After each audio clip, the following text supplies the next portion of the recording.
Welcome to the Distributor How-To video series, How to Place an Order from a Quotation. Go to the top right hand button on your website. Click on the dashboard and go to your quote sent.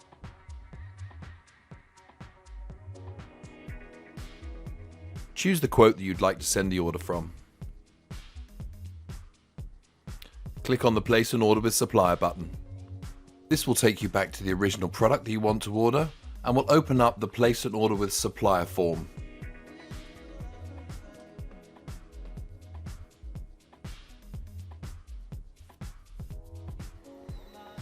Add your order details to the fields in the form, including quantity, price, any setup cost,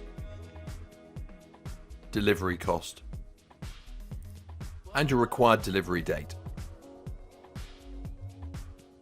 If it's a no-fail delivery date, click on the button. You can then add your customer's delivery address,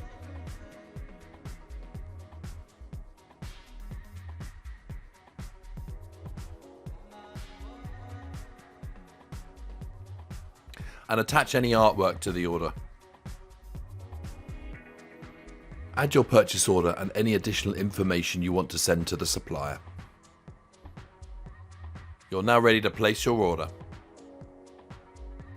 Your order has now been sent directly to the supplier, and a copy of that order will be sent to you too. Thank you for watching.